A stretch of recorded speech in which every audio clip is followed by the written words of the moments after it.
கணித பிரிவில நல்லா படிக்கக்கூடிய தம்பி ஒருத்தர் ஆன்லைன் கேமுக்கு அடிக்ட் ஆகினதால இப்ப தன்னைத்தானே அழிச்சு கொள்ற ஒரு முடிவெடுத்து அழிச்சு இல்லாமலே போயிட்டார். பெரிய ஒரு சோகத்தையும் பெரிய பரபரப்பையும் ஏற்படுத்தி இருக்கிற ஒரு விஷயமாக யாழ்ப்பாணத்துல இந்த செய்தி இன்றைக்கு பயங்கரமா பேசப்படுது. எங்க நடந்தது, ஏன் நடந்தது என்று சொல்லி விரிவா கொஞ்சம் எங்களுக்கு தெரிஞ்ச வகையில இந்த செய்தியை பார்க்கலாம்.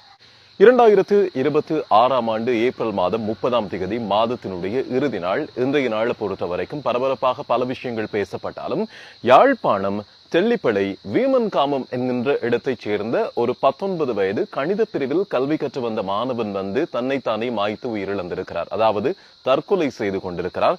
காரணம் என்ன என்று சொல்லி விசாரிக்கின்ற போது காரணம் தெரிய வருகிற நேரத்துல பெரிய ஒரு கவலையும் எங்களோடு சேர்ந்து கொண்டது. ஏனென்றா வாழ வேண்டிய இளம் சமூகம் சின்ன சின்ன அற்ப சொற்ப விஷயங்களுக்காக தங்களுடைய உயிரை மாய்த்துக் கொள்கின்ற சம்பவங்கள் பெரிய அளவுல நடந்து கொண்டிருக்கு. குறிப்பா எங்களுடைய தமிழர் பகுதிகளில் நிறைய சின்ன சின்ன வயது பிள்ளைகள் வித்தியாசமான விஷயங்களுக்காக எல்லாம் தங்கள் உயிர்களை இல்லாமல் செய்து கொள்கின்ற சம்பவங்கள் சமீபத்திய நாட்கள்ல எக்கச்சக்கமா இருக்குது. லிஸ்ட் எடுத்தே சொல்லக்கூடிய அளவுக்கு இருக்குது.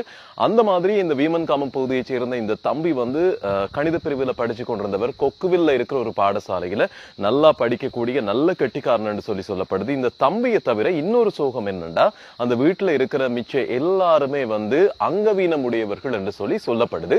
எனவே இந்த தம்பிதான் அந்த வீட்டினுடைய அந்த குடும்பத்தினுடைய மிகப்பெரிய நம்பிக்கை நட்சத்திரமாக இருந்திருக்கிறார். நல்லா படிச்சு வந்திருக்கிறார்.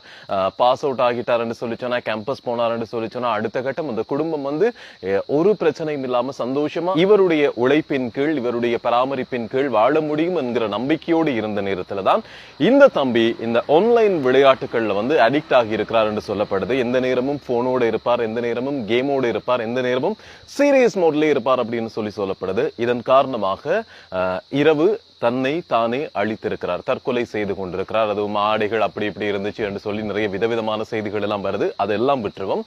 ஆனா இந்த தம்பி இறந்ததுக்கு பிறகு நாங்க அட்வைஸ் பண்ணி யாருக்கும் எந்த பிரயோசனமும் இல்லை. ஆனா இப்படி ஒருத்தர் கொஞ்சம் ஒரு மாதிரி ஒரு பெரிய அடிக்ஷன்ல இருக்கிறார். ஒன்று போதைப் பொருளுக்கு அடிக்ட் ஆகி இருக்கணும், இல்லாட்டி வேற இந்த மது அப்படியான விஷயங்களுக்கு அடிக்ட் ஆகி இருக்கணும், அல்லது பெண்கள் விஷயத்துல அடிக்ட் ஆகி இருக்கணும், அல்லது மென்டலி வேற ஏதாவது ஸ்ட்ரெஸ்ல இருக்கிறார் என்று சொல்லி சொன்னா எல்லாருமே செய்யக்கூடிய ஒரு விஷயம் இருக்குது.